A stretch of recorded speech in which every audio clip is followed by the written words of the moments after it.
Hello cadets, welcome back. Lecture 1 यानी कि previous lecture आपने देखा है। आई होप आपको वो पूरा समझ आ गया होगा। सवाल बने होंगे, नहीं बने होंगे कोई बात नहीं, जब भी लाइव क्लासेस होंगी उस पर डिस्कशन डाउट कर लिया जाएगा। अभी देखो यार, जितने भी क्वेश्चंस तुमको आपको ऐप में मिलने वाले हैं उन सारे के सॉल्यूशंस तो मैं डाल रखा हूँ, तो उसमें तो कोई दिक्कत नहीं है। अलग से कोई सवाल आता है तो वो लाइव पे डिस्कशन कर सकते हैं, ठीक है।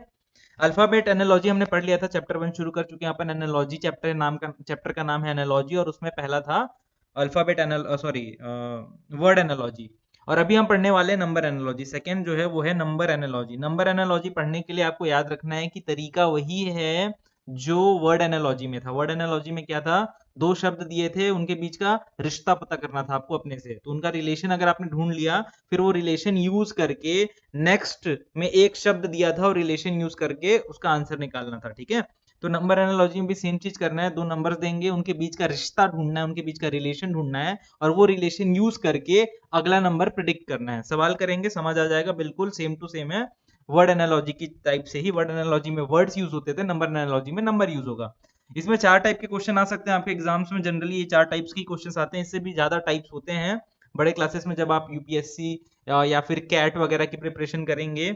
हालांकि कैट क्या होता है आपको आइडिया नहीं होगा शायद, बट ऐसा समझ लीजिए कि अगर आप बिजनेस एमबीए जो होता है, मास्टर्स इन बिजनेस जो होता है, वो अगर आप करना चाहते हैं आगे चल के, या फिर अगर आपका प्लानिंग है यूपीएससी करके कलेक्टर बनने का, तो उन सब केस में क्या होता है कि आपको इससे भी ज्यादा डिटेल्स में पढ़ने पड़ेंगे। तो उस टाइम पे चार से ज्यादा ऑप्शंस मिलेंगे। अभी चार हैं तो चार ही को पढ़ते हैं, अपन को ज्यादा डीप में जाने की जरूरत नहीं है। चार में से पहला इवन एंड ऑड नंबर्स। आपको पता है इवन और ऑड नंबर का मतलब क्या होता है। इवन नंबर वो होते हैं जो टू से डिवाइड हो जाते हैं, ऑड नंबर वो होते हैं जो टू से डिवाइड नहीं होते हैं। तो इवन एंड ऑड नंबर का यूज करना पड़ सकता है। उसके बाद multiplication and division of numbers. Multiply करना, डिवाइड करना आपको आता ही है। मल्टीप्लीकेशन एंड डिवीजन कुछ ऐसा कोई खास वो नहीं है। होगा क्या कि दो नंबर दिए हैं, आपको उनको डिवाइड या मल्टीप्लाई करके कुछ रिलेशन क्रिएट करना रहेगा, और वही रिलेशन आपको आगे यूज करना रहेगा। फिर है addition and subtraction of number. यहाँ पर एडिशन और सब्ट्रैक्शन की बातें होंगी, यानी कि मान लो पहला नंबर है 4 और दूसरा नंबर है 10, तो इनके बीच में आप कैसे रिलेशन देखोगे, 10 - 4 यानी कि 6 का डिफरेंस आ रहा है, तो आगे भी आप क्या करोगे, 6 का डिफरेंस लाके आंसर ला सकते हो। ये एक तरीका हो गया। और लास्ट है स्क्वायर रूट्स ऑफ नंबर, यानी कि कोई भी जो नंबर है उसका आपको क्या निकालना पड़ेगा, स्क्वायर रूट। यानी कि मान लो दिया हुआ है फॉर एग्जांपल 25 और फिर 5 दिया हुआ है, तो आपको क्या पता है 25 का स्क्वायर रूट 5 होता है, तो अगर अगला नंबर मैं 100 दूंगा तो आंसर क्या हो जाएगा, 10। ठीक है, अभी मैं लिख नहीं रहा, ये चीजें भी लिखूंगा तो आपको समझ आ जाएगा, सवाल बना के आपको एक आइडिया मिल गया होगा कि इस चैप्टर में किस टाइप के सवाल करने वाले हैं। देखो वरी करने की जरूरत नहीं है, ये चैप्टर है इजी बहुत। एंड आई थिंक यार आपको समझ आ ही रहा होगा, लाइक ऐसा कोई टफ तो है नहीं एनालॉजी में। बुद्धि लगानी है, ऑफ कोर्स ही बात है। कुछ ऐसे सवाल आएंगे जो आपसे नहीं बनेंगे, डेफिनेटली नहीं बनेंगे, मैं गारंटी दे रहा हूँ। क्योंकि अभी मैं जब मैं क्वेश्चन पेपर सेट भी कर रहा हूँ आप लोगों का, तो आई कैन सी कि ऐसे क्वेश्चन हैं जो पहली बार में शायद आपसे ना बने, पर एक बार आपने बना लिया तो आपको टेक्निक पता चल जाएगा कि भाई ये टेक्निक यूज करके इस टाइप के सवाल बनते हैं। इसीलिए मैक्सिमम जितने क्वेश्चन प्रैक्टिस कर सकते हो करो। मैं जितने प्रोवाइड कर रहा हूँ उतना सफिशियंट है। सारा क्वेश्चन पेपर, सारा पीडीएफ, सब कुछ अगर सॉल्व कर लोगे, और जो हम आपका टेस्ट सीरीज लेंगे उसको भी अटेम्प्ट मार लोगे, तो मेरे को ऐसा कहीं दूर नहीं है फिर आपका सैनिक स्कूल में सिलेक्शन, ठीक है। बस कोशिश ये करना है कि बहुत सारा टाइम स्पेंड करना है। आईक्यू, मैथ्स और इंग्लिश में तो हम आपको भगवान बना ही देंगे, don't worry about it. GK में मैं कोशिश करूंगा आपको भगवान बनाने का, नॉलेज देने का, but GK is all about आपकी मेहनत। क्योंकि इसमें तो यार दिमाग लगाना है, मैं दिमाग लगाना सिखा दूंगा, पर जीके में आपको रटना है, वो आपकी जिम्मेदारी है। आपको ही घर में बैठ के कॉपी में बैठ के रटना पड़ेगा। हाँ, ये होता है, ये होता है, ये होता है, 4 बोल, 5 बार, 6 बार, 10 बार बोलना पड़े, बोल बोल के रटो। तो वो जीके का थोड़ा, इसलिए मैं जीके इसलिए बाद में करा रहा हूँ, पहले मैं आईक्यू करा रहा हूँ, क्योंकि जीके में क्या सीन है कि आप फिर भूल जाओगे, अभी करा दूंगा तो मैं। इसीलिए जीके का क्या थोड़ा आराम से अपलोड रहेगा, ताकि आपको लास्ट में जो कुछ महीने बचे रहते हैं ना, 5-6 महीने बचे हैं, 4 महीने बचे हैं, उस पीरियड में आप पूरा मेमोराइज करके उसको रिवाइज कर सकते हो। और देखो अभी कोशिश करो कि मैथ्स और आईक्यू कंप्लीट हो जाए, ताकि जीके के लिए अच्छा खासा टाइम बच जाए, खाली जीके पर फोकस कर पाओ। आगे बढ़ते हैं। यहाँ पर पहला देखना है, यहाँ पर पहला सवाल है, सवाल नंबर 1 सॉल्व करेंगे और यहाँ पर आग लगाएंगे अपन, चिक चिक बूम। ठीक है, आसान है क्वेश्चन। देखो हर क्वेश्चन जब भी मैं सॉल्व कराता हूँ क्वेश्चन, फिर वही बोलूंगा, वीडियो पॉज करना है, खुद से अटेम्प्ट मारना है, उसके बाद ही मेरे को करने देना है। यहाँ पर मैं रुकूंगा नहीं, मैं कंटिन्यूस करूंगा। आप वीडियो देख रहे हैं तो आप सीधा पॉज कर दीजिएगा। सवाल है 63 का अगर रिलेशन 21 से है, तो 27 का किससे होगा, इन चारों में से। इन चारों में से आपको आंसर बताने हैं। देखो यहाँ पर समझने वाली क्या बात है, वर्ड एनालॉजी में हमने देखा था दो शब्द दिए थे, दो शब्दों के बीच का रिलेशन निकालना था। वैसे यहाँ पर शुरू के जो दो शब्द हैं यानी कि 63 एंड 21, इनका हमको निकालना है रिलेशन। क्या रिलेशन निकलता है? देखो यहाँ पर 63 में से अगर ध्यान दिया जाए तो डिवाइडेड बाय 3 किया गया है, तो 63 को 3 से डिवाइड करने पे कितना आता है? 21। तो इसका सिंपल सा फंडा है, 27 को भी क्या करेंगे? 3 से डिवाइड करेंगे, और 3 से डिवाइड करने पे आंसर क्या आ जाएगा आप लोगों का? आंसर वुड बी 3 9 जा 27, तो 9 is the correct answer B. बहुत आसान सवाल था, ठीक है, सवाल आसान था। अगला आगे बढ़ते हैं, सवाल नंबर 2 पे आते हैं। सवाल नंबर 2 कह रहा है अगर 100 का रिलेशन 121 है तो 144 का रिलेशन क्या होगा? वही सिंपल सा फंडा भैया, कुछ नहीं करना है आपको। जो दो नंबर दे रखे हैं उन दोनों का रिलेशन निकालना है, यानी कि 100 और 121 का रिलेशन निकालना है, और फिर वही रिलेशन यूज करके 144 के बाद क्या नंबर आएगा वो आपको बताना है एनालॉजी में। तो वीडियो पॉज करके सॉल्व करना फटाफट। ठीक है, चलो इसका आंसर मैं बता देता हूँ, समझा देता हूँ। बहुत आसान सवाल है, बहुत बेसिक है, ठीक है। अभी टफ आएगा, टफ सवाल भी आएगा जो मैं बताऊंगा कि जो आपसे शायद नहीं बनेगा। फोर्थ क्वेश्चन जो है शायद आपसे अपने खुद से ना बने, फोर्थ या फिफ्थ क्वेश्चन, बट मैं कोशिश करूंगा आपको कि अभी जो आसान है उनको खुद से आप बना लो। 2-3 क्वेश्चन तो बनने चाहिए यार आपसे अपने आप में। देखो यहाँ पर 100 है ये, और ये 121 है, इनके बीच में रिलेशन हाथ पैर कैसे मारना है मैं वो सिखा देता हूँ। डायरेक्ट आंसर बताऊंगा यार तो आप बोलोगे कि आपको कैसे पता चलता है? सर हमको तो नहीं पता चलता है। हालांकि यहाँ पर जो भी इंटेलिजेंट बच्चा है वो अपने आप से दिमाग लगा के, अगर आपको आपका पैटर्न रिकॉग्निशन अच्छा है तो आप यहाँ पर फटाफट पैटर्न पकड़ सकते हो। बट ये सवाल बनाने के लिए ना सबसे पहले आपको क्या याद होना चाहिए? हर एक नंबर का स्क्वायर याद होना चाहिए। स्क्वायर का मतलब होता है उसी नंबर को उसी नंबर से मल्टीप्लाई कर दो। यानी कि अगर मैंने बोला 4 का स्क्वायर, यहाँ पर पावर में जो 2 लिखा है ना छोटा सा, इसको बोलते हैं 4 का स्क्वायर, और इसका मतलब क्या होता है? 4 इंटू 4, और 4 इंटू 4 क्या हो जाएगा? 16। तो 4 का स्क्वायर मतलब 16। वैसे ही आपको हर एक नंबर का स्क्वायर याद रखना है। 1 2 3 4 करते करते 20 तक के स्क्वायर्स आपको याद करने हैं। अगर आपको आपको अगर सौरभ सर ने नहीं पढ़ाया होगा उसे तो उनको पढ़ा देना चाहिए। तो अगर नहीं भी अगर ये रटवाया है आपको उन्होंने, तो आप क्या करो, आप जाओ इंटरनेट पे गूगल करो, आपको तुरंत मिल जाएंगे सारे नंबर्स के स्क्वायर, ठीक है। और वो रटने हैं, जैसे 1 का स्क्वायर 1 होता है, 2 का स्क्वायर 4 होता है, 3 का स्क्वायर 9 होता है, 4 का स्क्वायर 16 होता है। इसी तरीके से आपको क्यूब भी मेमोराइज करना है, ठीक है। अभी तो मैं स्क्वायर रटने के लिए बोल रहा हूँ, स्क्वायर रट लो। या आज का होमवर्क है, इस लेक्चर के बाद आपका क्या होमवर्क है? आपको 1 से 20 तक के सारे स्क्वायर्स रटने हैं। अगर मैंने बोला 6 का स्क्वायर तो आपको याद होना चाहिए 36 होता है। ये मेमोराइज कर लेना, तो ये सवाल अपने आप बन जाएगा। देखो यहाँ पर यार हाथ पैर कैसे मारना है पहले सिखा देता हूँ, फिर डायरेक्ट आंसर पे आ जाएंगे। अगर मान लो कि तुमने पहली बार ऐसा क्वेश्चन देखा है और आपको समझ नहीं आ रहा कि यार इसमें क्या किया जाए, तो हाथ पैर कैसे मारो? सबसे पहले क्या करते हैं अपन? माइनस करके देखते हैं, ठीक है। इसमें अगर माइनस करेंगे तो 121 में से माइनस कितना करना पड़ा? 21, तब जाके 100 आएगा, है ना। तो उसी तरीके से, या फिर इसको ऐसे देख लो, माइनस छोड़ो प्लस कर लो, 100 में से 21 को हमने प्लस कर दिया, तो आप 144 में से 21 प्लस करके देखो, तो 21 अगर प्लस कर दोगे तो कितना आ जाएगा? ये 165 आ जाएगा। क्या 165 ऑप्शन है? नहीं है। यानी कि यार ये प्लस वाला टेक्निक तो गलत हो गया। तो आपने ये हाथ पैर मारा, आपने बोला यार ये तो गलत हो गया। उसके बाद आप क्या दिमाग लगा सकते हो? आप मल्टीप्लीकेशन डिवीजन का दिमाग लगा सकते हो। ऐसा कोई नंबर तो पता चल नहीं रहा जो मल्टीप्लाई या डिवाइड करने से 121 आ जाए, तो ये यार ऐसा तरीके से सॉल्व होगा नहीं। फिर आप कहाँ पर हाथ पैर मारो? आप हाथ पैर मारो स्क्वायर पे। देखो यहाँ पर हमेशा याद रखना कि अगर आपने वो याद किया होता ना 1 से लेकर 20 तक का स्क्वायर, तो आपको देख के तुरंत पता चल जाएगा कि ये जो यहाँ पर 100 है ये 10 का स्क्वायर है, और ये यहाँ पर 121 11 का स्क्वायर है। ये ऑटोमेटिक दिख जाता, ठीक है। यहाँ पर ऐसा कुछ नहीं है कि आपको बहुत ज्यादा मेहनत करनी पड़ती है, दिख जाता है क्योंकि रटा हुआ था। तो 100 और 121 का ये आपको वैल्यू पता चल गया कि ये दोनों स्क्वायर हैं किसके? 10 और 11 के। अब यहाँ से देखो कितना अच्छा रिलेशन दिख रहा है। क्या रिलेशन दिख रहा है? 10 प्लस 1 इज इक्वल्स टू 11, यानी कि जिसका भी स्क्वायर था उसको प्लस 1 कर दिया। तो आपको कुछ नहीं करना है, आपको क्या करना है? जो भी नंबर है उसका अंडर रूट निकालो, अंडर रूट निकालने के बाद प्लस 1 कर दो, और फिर प्लस 1 करने के बाद स्क्वायर कर दो। 144 का अंडर रूट निकाले 12, और 12 जो है 12 में 1 ऐड किया तो क्या बन गया? 13, और 13 को स्क्वायर कर दिया तो क्या बन गया? 13 इंटू 13 यानी कि 169। कितना आ गया? 169। क्या 169 ऑप्शन है? 1 ABCD में? Yes, C option correct. तो 169 इज द करेक्ट ऑप्शन। तो यहाँ पर दिमाग कुछ लगाना ही नहीं था, सिंपल सा बात था। पहले वाले नंबर का अंडर रूट निकाला हमने, 100 का अंडर रूट होता है 10, और 10 में ऐड कर दिया 1, और फिर उसका क्या कर दिया? स्क्वायर 121। इसको मैं स्टेप बाय स्टेप बोलूं तो 100 का अंडर रूट किया तो कितना आ गया 10, 10 में +1 कर दिया तो 11, और 11 का स्क्वायर कर दिया तो बन गया 121। सेम स्टेप हमने कर दिया 144 के लिए। यहाँ पर बहुत आसान था सवाल, आसान था एक्चुअली, आसान था, है ना। इस टाइप के क्वेश्चंस को आसान माना जाता है, टफ कौन सा माना जाता है अभी दिखाऊंगा मैं आपको। सवाल नंबर 3 पे आते हैं। 3 पूछ रहा है आपसे, अगर f का 121 है तो l का क्या होगा। देखो ये आपके लिए थोड़ा सा टफ हो सकता है, क्योंकि ये क्वेश्चन जो है वो एक्चुअल में आपको तब ज्यादा अच्छे से समझ आता जब आपने अल्फाबेट एनालॉजी पढ़ी होती, जो कि नेक्स्ट लेक्चर में आएगा। प्रीवियस लेक्चर में हमने वर्ड एनालॉजी पढ़ा था, अभी नंबर एनालॉजी पढ़ रहे हैं, नेक्स्ट में अल्फाबेट एनालॉजी आएगा, तो उसमें ज्यादा बेटर समझ आता। बट यहाँ पर भी आप सॉल्व कर सकते हो, बुद्धि लगा सकते हो। देखो मैं बताता हूँ कैसे बुद्धि लगाना है। यहाँ पर यार एक लेटर दे रखा है और यहाँ पर नंबर दे रखा है, अब इनका रिलेशन समझो कैसे निकालोगे आप। ध्यान से याद रखना कि जो एफ है वो इंग्लिश का अल्फाबेट है, और इंग्लिश में 26 अल्फाबेट्स होते हैं। अल्फाबेट किसको बोलते हैं, A B C D E F, जो आपने बचपन से रट रखा है ना जेड तक, दैट इज अल्फाबेट। 26 अल्फाबेट है, तो सबको ना नंबरिंग कर सकते हो तुम।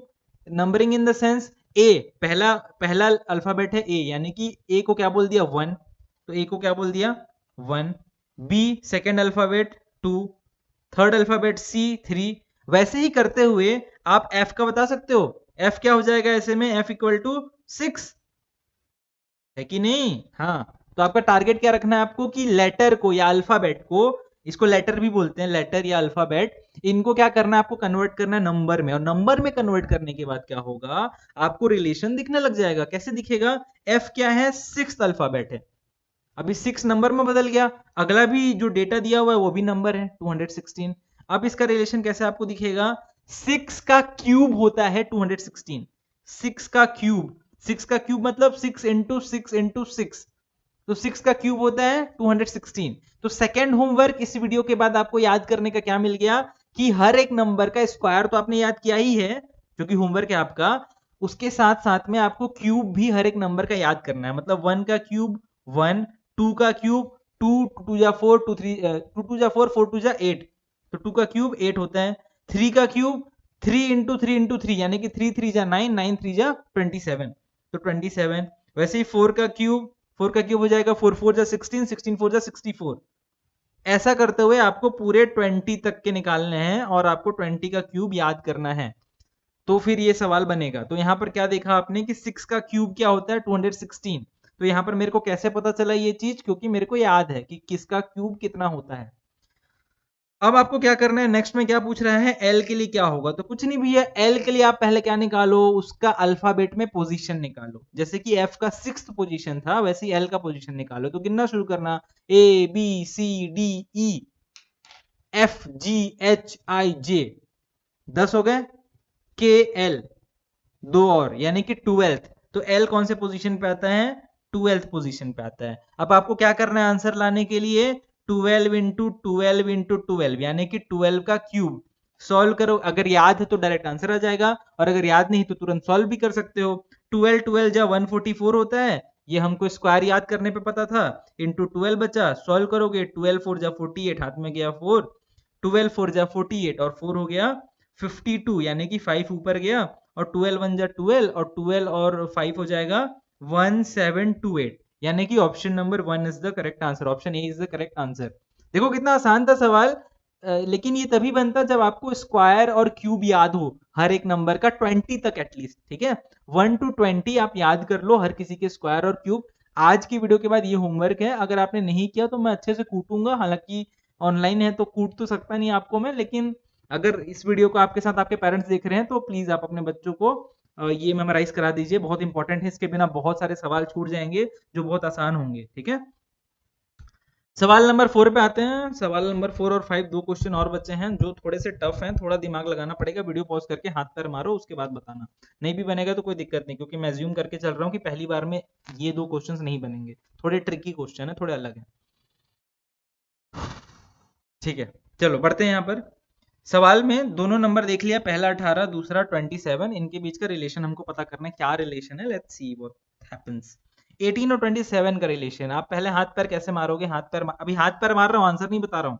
हाथ पैर कैसे मारना है क्यों बता रहा हूँ, क्योंकि जब आप एग्जाम में जाओगे तो आपको तुरंत आंसर थोड़ी आ जाएगा दिमाग में, वहां पर हाथ पैर ही मारोगे। यहाँ तो मैं डायरेक्ट आंसर बता दूंगा, लेकिन फिर आप सीखोगे क्या, आपको तो आंसर पता चल गया। तो नया क्वेश्चन, अगर नया टाइप का क्वेश्चन आएगा तो आप सॉल्व नहीं कर पाओगे, इसलिए मैं आपको हाथ पैर मारना सिखा रहा हूँ। हाथ पैर कैसे मारोगे? पहले आपने क्या किया, इसमें प्लस करके देखा या माइनस करके देखा। 18 प्लस 9 करने पे आता है 27। तो आपने बोला 6 प्लस 9 अगर कर दूं मैं तो कितना आ जाएगा? 69। क्या 69 एक ऑप्शन है इसमें से? 69 इज नॉट द ऑप्शन, यानी कि ये ट्रिक तो गलत हो गया। तो प्लस माइनस वाला ट्रिक तो गलत हो गया। अब कौन सा हाथ पैर मार रहे हैं? इसमें हाथ पैर मारते हैं मल्टीप्लीकेशन या डिवीजन वाला, क्योंकि स्क्वायर या क्यूब रूट, स्क्वायर रूट या क्यूब रूट तो दिख ही नहीं रहा। देखो 18 तो कुछ है ही नहीं है ना, किसी का स्क्वायर रूट भी नहीं है, क्यूब रूट भी नहीं है। हाँ 27 है क्यूब रूट 3 का, लेकिन फिर भी कोई रिलेशन नहीं बनेगा। तो अपने क्या किया, क्यूब रूट स्क्वायर रूट को भी छोड़ दिया। तो अब क्या हाथ पर मार सकते हैं इसमें? मल्टीप्लीकेशन या डिवीजन। देखो मल्टीप्लीकेशन एंड डिवीजन मैक्सिमम जगह काम आएगा, क्योंकि स्क्वायर रूट वाला ना दिख जाता है अलग से। अगर मैं 25 और 36 बोलूंगा ना, दिख जाएगा कि 25 तो 5 के स्क्वायर है और 36 तो 6 का स्क्वायर है। तो स्क्वायर से जो क्वेश्चन बनने वाले हैं या क्यूब से बनने वाले हैं वो दिख के ही पता चल जाते हैं तुरंत। ठीक है, तो मैक्सिमम क्वेश्चंस आपके जो नहीं बन रहे वो किससे बनने वाले हैं? इस टाइप के सवाल मल्टीप्लीकेशन या डिवीजन से। कई बार मल्टीप्लीकेशन डिवीजन इजी आ जाता है कि तुरंत आपको दिख गया कि हाँ भाई 5 से डिवाइड करना है या 10 से मल्टीप्लाई करना है। और कभी कभार ऐसा हो जाता है कि डिवाइड और मल्टीप्लीकेशन दोनों एक साथ करना पड़ता है। यहां पर वही करना है। कैसे करना है देखो, 18 जो है और ये 27 जो है, इनमें इनमें तुमको क्या दिखना चाहिए कि 18 को अगर आप 2 से सॉरी 18 को आप 9 से डिवाइड कर दोगे तो कितना बन जाएगा? 2 बन जाएगा। कितना बन जाएगा? 2। और 9 से 27 को डिवाइड करोगे तो कितना बन जाएगा? 3। अभी ये देख के समझ आ रहा है कुछ क्या होने वाला है? 9 से डिवाइड करने पे 2 बना और 3 बना, यानी कि मैं रिलेशन क्या क्रिएट करना चाह रहा हूं कि 18 को क्या चीज से मल्टीप्लाई करूं कि वो 27 बन जाए। तो यहां पर हमको समझना पड़ेगा कि 2 को क्या चीज से मल्टीप्लाई करूं कि 3 बन जाए। समझ आ रहा है? 2 को ऐसे किस नंबर से मल्टीप्लाई करूं कि 3 बन जाए, यानी कि 2 को ऐसे किस नंबर से मल्टीप्लाई करूं कि वो क्या बन जाए? 3 बन जाए। यानी कि x की वैल्यू क्या आ गई? 3/2। मैथ्स याद है ना बाबूजी? 2 को किससे मल्टीप्लाई करूं कि, अच्छा इसको भी छोड़ो, अगर इससे भी सिंपलिस्टिक बनाना है ना तो 2 3 भी हटाओ। आप सिंपल से क्या करो, इसको इसको पहले मिटाओ। ठीक है, ये ऐसे भी आंसर आ जाएगा। ठीक है, लेकिन मैं इससे भी और इजी कर रहा हूं, क्योंकि यहां पर मैंने एक एक्स्ट्रा दिमाग लगाया था 9 से डिवाइड करके। 9 से भी डिवाइड मत करो, आप कुछ मत करो। आप देखो कि 18 को क्या चीज से मल्टीप्लाई करेंगे? क्या चीज मतलब x, कोई ऐसा नंबर है जो हमको निकालना है ताकि 27 आ जाए। कितना आ जाए? 27 आ जाए। तो सवाल में यार मैंने फिर से यही बोला, हाथ पर कैसे मारना है? पहले स्क्वायर क्यूब देखना है, नहीं मिला कोई बात नहीं, प्लस माइनस देखना है, उसमें भी आंसर नहीं आया तो कोई बात नहीं, फिर फाइनली क्या देखना है? Multiplication division. उसमें हमने देखा 18 को x से मल्टीप्लाई कर रहे हैं, 18 को किसी नंबर से मल्टीप्लाई कर रहे हैं, जो नंबर हमको निकालना है, तो 27 आ रहा है। तो इसको अगर सॉल्व करेंगे तो x इज इक्वल्स टू आ जाएगा 27/18। क्योंकि 18 को मैं 27 के साइड में ले गया तो इधर मल्टीप्लाई था तो उधर डिवाइड हो जाएगा। ठीक है, तो ये x की वैल्यू आ गई 27/18। इसको इजी सॉल्व कर सकते हैं। कैसे सॉल्व करोगे easy? x is equals to आ जाएगा, यहाँ पर x इज इक्वल्स टू आ जाएगा 27/18 को 9 से डिवाइड कर सकते हैं। 9 2 जा 18, 9 3 जा 27, तो बच गया 3/2। यानी कि 3/2 से मल्टीप्लाई करना है पहले नंबर को, जिससे दूसरा नंबर आएगा। तो पहला नंबर यहाँ पर 60 है, तो 60 को किससे मल्टीप्लाई करेंगे? 3/2 से। 3/2 से सॉल्व करने पे क्या आ जाएगा? 2 3 जा 60, 3 3 जा 9, यानी कि 90, 9090। C is the correct option, answer. समझ आ रहा है? बहुत बेसिक फंडामेंटल चीज है ये। आइडियोलॉजी अगर आपने यूज किया तो सारे सवाल बन जाएंगे नंबर एनालॉजी के। पहले स्क्वायर रूट क्यूब रूट देखना है, अगर वो नहीं मिलता है तो आपको प्लस माइनस वगैरह पे हाथ पर मारना है, वो नहीं बनता है तो लास्ट में मल्टीप्लीकेशन डिवीजन है ही अपने पास। वो देखो कितना आसान तरीका था, किससे मल्टीप्लाई करें कि आ जाए, वो किससे निकला, रिलेशनशिप निकला, उसी को यूज करके आंसर ले। ऐसा एक और को सवाल करा रहा हूं मैं, और इस टाइप का एक सवाल है, आपने खुद से करना है, उसके बाद बताना है कि कितना आंसर आया। सेम मेथड, अभी ये जो मेथड किया ना, सेम मेथड से वीडियो पॉज करो और ये 5th क्वेश्चन बनाओ, उसके बाद ये वीडियो लेक्चर खत्म करेंगे, सेकंड लेक्चर। और आपको इसके बाद जाके तुरंत के तुरंत होमवर्क करना है अपना कंप्लीट, यानी कि स्क्वायर रटने हैं और क्यूब्स रटने हैं 1 to 20 तक के। वीडियो पॉज करके बनाओ इसका आंसर। चलो ठीक है, इसका आंसर मैं आपको अब सॉल्व करके बताता हूँ। सेम मेथड है पुराना वाला। पुराना वाला मेथड बताने से पहले, हालांकि मैंने बता दिया आपको कि पुराने जैसे ही बनेगा, लेकिन आपको फिर भी आपका टारगेट क्या होना चाहिए? हाथ पैर मारने का। हाथ पैर कैसे मारना है? पहले 32 है और 28 है, पहले आपको हाथ पैर क्या मारना है? प्लस माइनस का या फिर क्यूब रूट का, स्क्वायर रूट का। आप क्या इसमें कोई क्यूब या स्क्वायर दिख रहा है? नहीं दिख रहा है, यानी कि क्यूब रूट स्क्वायर रूट वाले फंडे तो नहीं लगने वाले। सेकंड के हाथ पर मारना है प्लस माइनस, आपने क्या प्लस किया है इसमें? 4 प्लस किया है। अगर वैसे ही 160 में 4 प्लस करेंगे तो कितना आ जाएगा? 164। 164 क्या ऑप्शन दिया हुआ है इसमें? नहीं दिया हुआ है, यानी कि प्लस करने वाला या माइनस करने वाला सिस्टम भी नहीं चलेगा। यानी कि हमारे पास लास्ट ऑप्शन क्या बचा? मल्टीप्लीकेशन डिवीजन का। तो हमको क्या देखना है यहाँ पर? 32 को किस नंबर से मल्टीप्लाई करें, यानी कि x। 32 को किस नंबर से मल्टीप्लाई करें, यानी कि x जो नंबर निकालना है कि कितना आ जाए? 28 आ जाए। 32 को किस नंबर से मल्टीप्लाई करें कि 28 आ जाए? इसको सॉल्व करेंगे तो x की वैल्यू आएगी 28, क्योंकि 32 इधर मल्टीप्लीकेशन में था तो उधर जाके डिवीजन में बन जाएगा 32। x is equal to 28/32।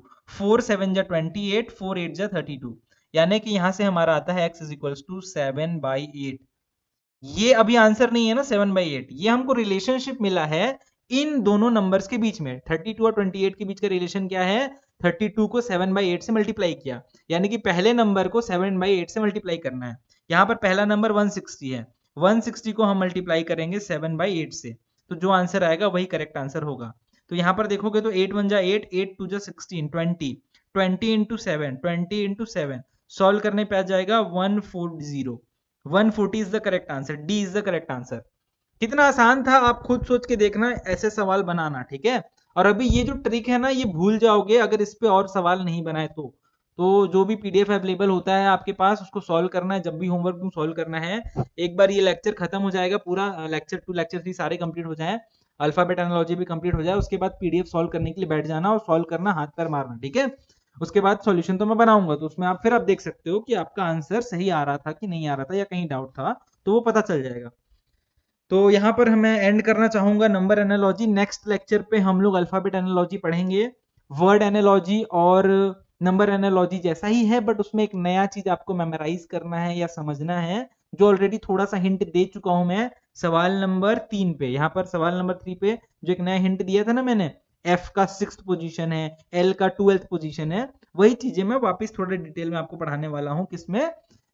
Next lecture पे, यानी कि अल्फाबेट एनालॉजी पे। चलो फिर तब तक मिलते हैं, धन्यवाद, जय हिंद। होमवर्क करके आना, होमवर्क करे बिना डांट पड़ेगी। Bye bye, Tata.